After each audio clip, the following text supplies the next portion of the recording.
viens vous faire un retour d'expérience sur le triathlon, le Half Ironman d'Aix-en-Provence de l'édition 2023. C'était hier, donc c'est encore tout frais. Je vous parle à chaud sur ce triathlon.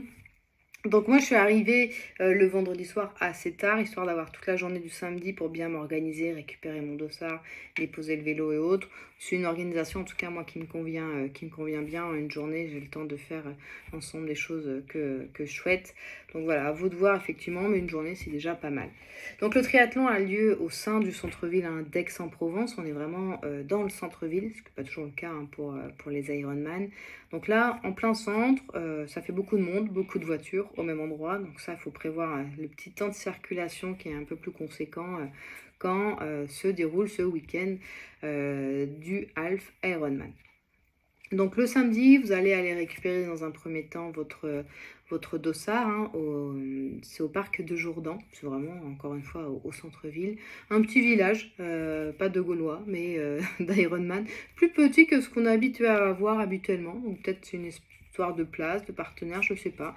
En tout cas, vous avez de quoi acheter des souvenirs si vous en souhaitez. Les casquettes, les t-shirts et autres, vous aurez tout ce que vous souhaitez autour de l'événement. Mais chouille plus petit que ce qu'on lui connaît en tout cas.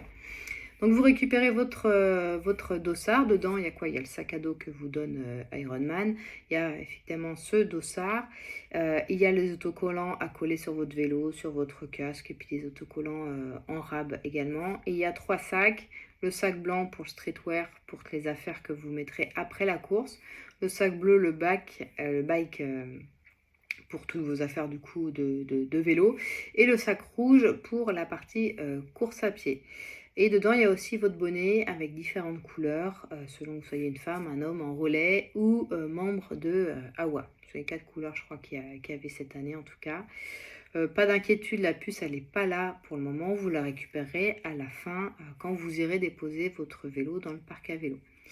Petit truc à savoir sur le Half Dex, c'est que la transition 1, donc celle quand on sort de la natation pour récupérer le vélo, n'est pas au même endroit que la transition 2, celle où on dépose le vélo pour aller sur la course à pied. Pourquoi? Parce qu'à Aix-en-Provence, il n'y a pas de lac. Le premier lac, il est à 25 km, le lac de Pérols, un lac très agréable pour autant, mais effectivement, il faut s'y rendre dans ce lac-là. Je vais vous expliquer comment on fait. Donc en tout cas, voilà, vous récupérez votre dossard, les sacs, le bonnet et la puce, vous récupérez dans un second temps. Vous ferez le tour du village. À partir de entre 13 et 19 heures, commence à avoir le dépôt des différents sacs, notamment par exemple le sac de course à pied a lieu juste en face du parc Jourdan. Vous avez récupéré votre dossard, donc vous pourrez aller déposer votre sac course à pied. Dedans on met quoi? On met les affaires, on met ses baskets, sa casquette, un peu de crème solaire si vous le souhaitez, des lunettes en général. Voilà, on a besoin que de ça dans ce sac rouge de course à pied. Il est situé dans une petite courette d'un collège. Donc on est dans une cour de récré finalement. Est-ce que c'est un signe? En tout cas, les vélos sont assez serrés. Le parc à vélo est assez petit dans ce centre-ville-là et dans cette cour d'école. Mais l'ambiance est plutôt sympathique, c'est assez mignon. Donc vous irez déposer votre sac rouge ici. Attention, vous ne pourrez pas y retourner avant dimanche. Bon, il n'y a pas grand chose à oublier dans ce sac en général. Si vous voulez changer de chaussettes ou autre, enfin les petits trucs. Voilà, le sac rouge course à pied, vous ne pourrez pas y retourner avant le moment de la course où vous aurez déposé le vélo pour aller courir. Donc n'oubliez rien, en tout cas dans ce sac rouge. Après, il va falloir aller déposer son vélo au lac. Et là, du coup, 2 options pour vous. Soit vous êtes véhiculé et vous vous rendez au lac de Pérols, ça vous prendra une vingtaine de minutes en voiture. Soit vous prenez le système de bus que met en place Ironman. Un bus qui vous emmène du coup au lac avec votre vélo. Donc là, vous êtes en train de me dire, est-ce que je monte avec le vélo dans le bus, il reste avec moi? Non. D'ailleurs, on s'est tous un peu posé la question. J'étais avec les autres athlètes à ce moment-là, même si moi j'ai pris ma voiture pour y aller. Non, il y a un bus avec les athlètes et il y a un bus avec que les vélos. Donc les vélos sont mis dans des racks séparés par je sais pas, une espèce de carton, en tout cas quelque chose qui les protège, sanglés. Et puis voilà, le camion il part direction Pérols. Donc vous n'avez pas votre vélo avec vous. Si vous êtes un stressé faut pas abîmer mon vélo, faut pas le toucher, c'est peut-être pas la meilleure solution pour vous. Moi je regardais comment ça va se passer, effectivement j'aurais pas été hyper sereine de voir mon vélo comme ça. En tout cas il n'y a pas eu de mécontents, il n'y a pas eu de plainte, donc j'imagine que tous les vélos sont arrivés en bon état. Et puis Iron depuis le temps c'est un petit peu ce qu'il fait avec sa méthode, donc je suis pas très inquiète, je pense qu'ils sont tous arrivés dans de très bonnes conditions. Donc voilà, vous allez arriver soit par vos propres moyens, soit en bus dans cette zone de Pérols, dans le lac de Pérols. Par contre, là-bas, facile de se garer. Si vous allez dans vos propres moyens, on est sur la toute petite ville, un peu excentrée avec le lac.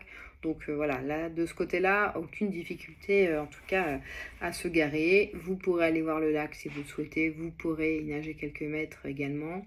La température de l'eau pour nous en 2023, elle était de 19,5, donc plutôt bien, ni chaud ni froid, voilà, tout ce qu'il faut en tout cas pour nager un triathlon.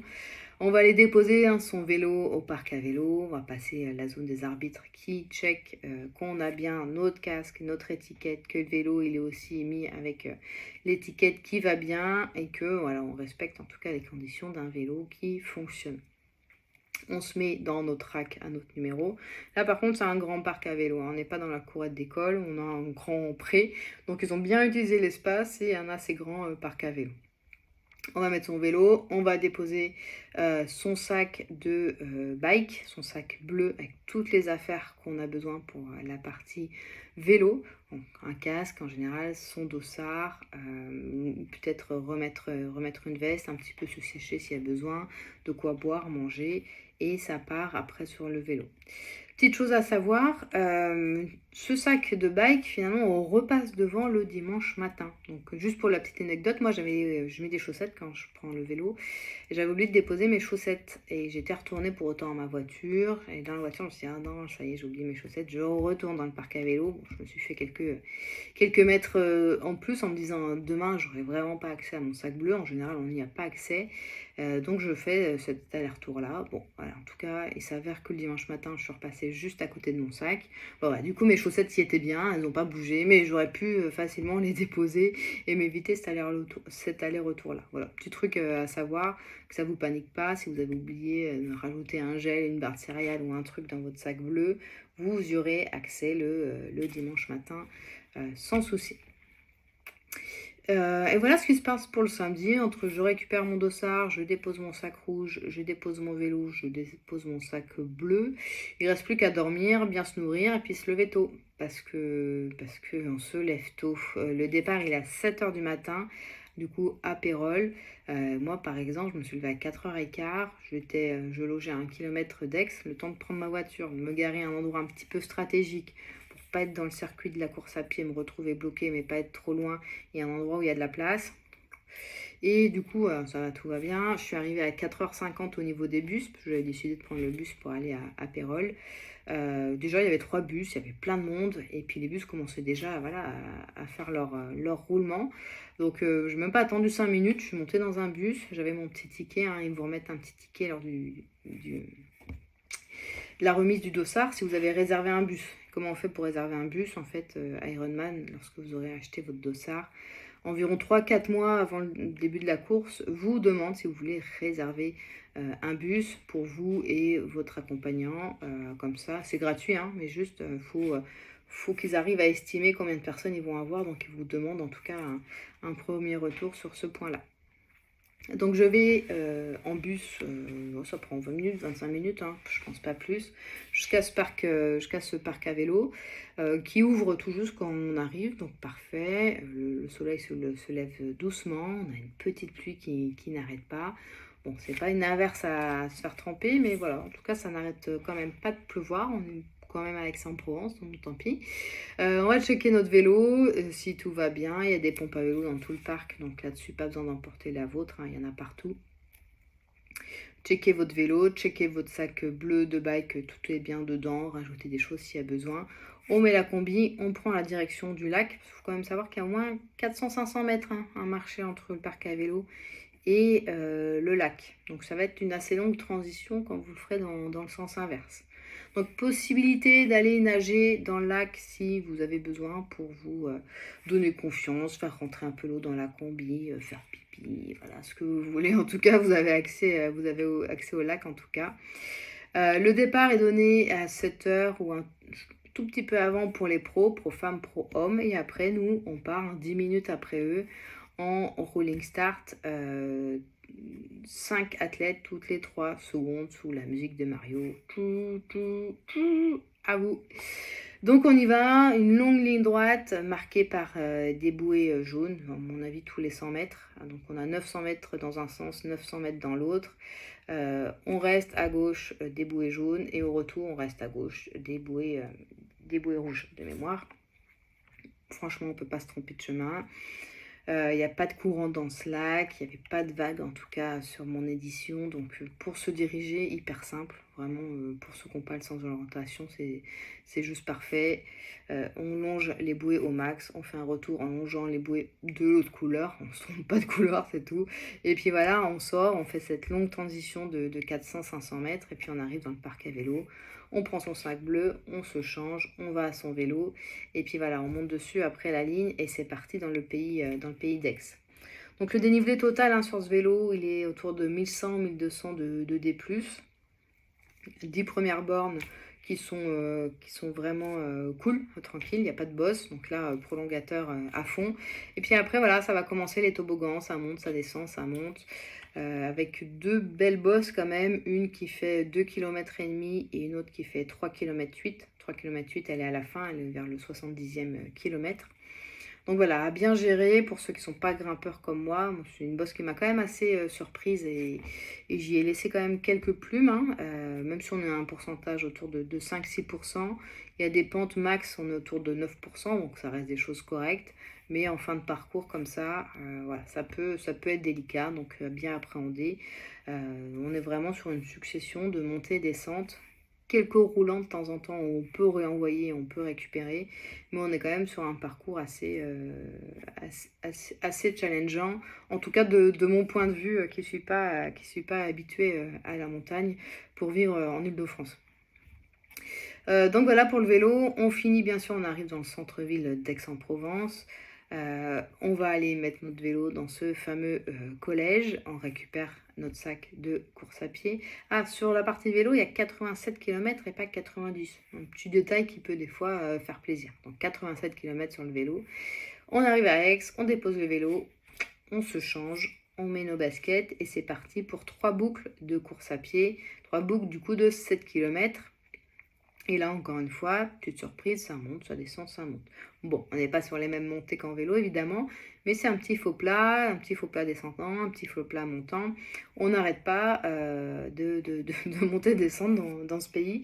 Donc voilà, moi, ça m'a un peu surpris. En tout cas, voilà, on est vraiment dans le centre-ville avec beaucoup de monde autour de la rotonde, dans les petites ruelles. Donc ça, c'est top, beaucoup d'ambiance. On s'écarte un peu du centre-ville en traversant 2 parcs. Où il y a un peu moins de monde et puis il y a un parc, une petite montée qui fait 12%, vraiment elle doit faire même pas 100 mètres, elle casse. Donc voilà, soyez prêts à ces petits casse-pattes de temps en temps, mais voilà, c'est un parcours en tout cas très agréable. Il y a pas mal d'arbres si c'est un jour en tout cas où il fait chaud pour que ça vous fasse un petit peu d'ombre. Donc voilà, 7 km à faire comme ça jusqu'à arriver à cette fameuse finish line évidemment, où vous serez acclamé, il y a énormément de public, en tout cas c'est un super moment à passer. Voilà pour mon retour en tout cas sur le pays d'Aix. Ah oui, il y a un tout petit tips que je voulais vous donner, c'est sur la partie natation. On marche sur des graviers tout le long et on attend notre tour.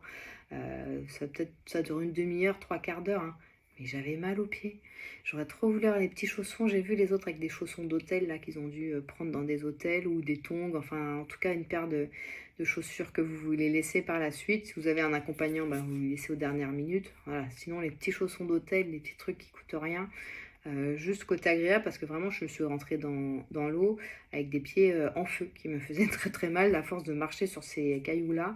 Donc voilà, le petit truc, ça peut peut-être, vous faire prendre un meilleur départ. Ces petits chaussons-là sur ces graviers, je ne sais pas marcher pieds nus, donc voilà, le petit, truc et astuce, de ma part. En tout cas, c'était un très, je manquais de rien sur ce triathlon-là. Les bénévoles étaient encore une fois top, tous les ravitaux, étaient chargés comme il fallait avec du coca, boisson énergisante, de l'eau plate, de l'eau pétillante, de la Red Bull et puis les classiques orange, banane.